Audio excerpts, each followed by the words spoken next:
The sun shines brightly. It shines so brightly that it illuminates the inside of my eyelids. The darkness that I usually find there has been replaced by a vivid red. It is a bodily red. It isn't quite the colour of blood, but I'm reminded of the blood that thunders throughout my body. It reminds me that I am a human. I feel the warmth on my face and the prickles of the sun's rays touching the bridge of my nose. I imagine the tiny, pale brown dots creating constellations across my cheeks. They emerge in a salute of the sunshine, as they are in habit of doing every year. I wonder if my forehead will burn. I decide that it will be okay for at least 5 more minutes. I focus my mind on the sounds around me.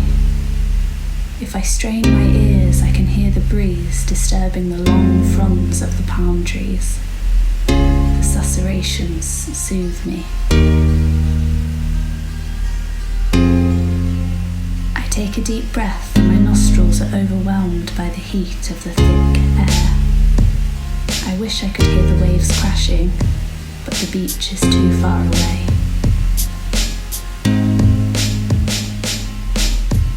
The vitamins in each ray soaking into my skin and restocking the reserves of vitamin D that have been slowly depleted over the long winter months.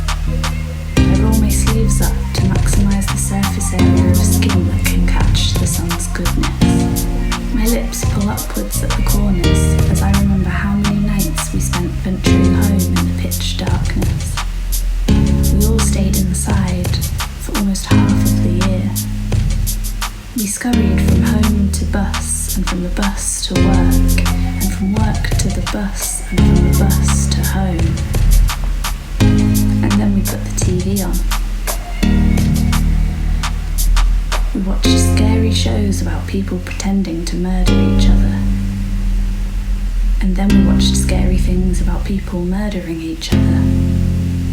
And then we fell down the rabbit hole and watched the big cats devour humans.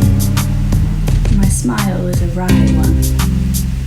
I don't smile because I am happy to remember the nights when we couldn't sleep because of the wind howling and shaking the roof tiles above our heads. I don't smile because I enjoyed watching the rain lash at the window and cancel our weekend plans. I certainly don't smile because I miss the snow that would reappear unexpectedly the moment we had hung our big coats in the wardrobe. I smile because it is over. I smile because I will put it from my mind for the next half a year. This miracle of the seasons astounds me every year, and it will continue to astound me no matter how many times I experience it. It is not the tilt of the earth that astounds me, nor our proximity to the sun. The awesomeness of Mother Nature no longer surprises me. I am continually astounded by my own ability to adapt. Every year I forget the cold, and every year I forget what the warmth of the sun feels like. Lying in the sun and soaking up the heat until you feel the towel under your back start to dampen with your sweat. It feels impossible to even own a winter coat, and certainly impossible that anyone would ever wear one. We are taught that we have 4 seasons. I have learnt that we only really have 2. And though they may be complex and varied, they should just be known as cold and warm, because that is all we really need to know about them. 6 months of cold is enough to make me forget that warm exists. And that makes for such a nice surprise. The transition the other way around is less pleasant. It is a shock every year. I am too hot.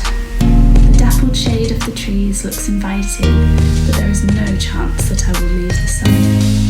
It is so precious that there is no way I would waste a moment of the golden light that bathes my skin with a prickly sweet honey.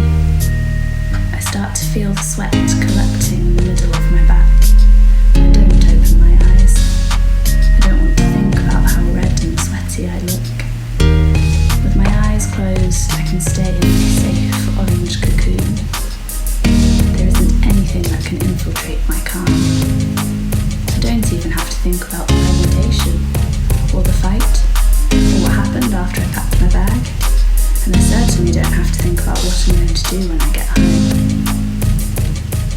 Here, where I am swathed in sunlight, nothing can trouble me.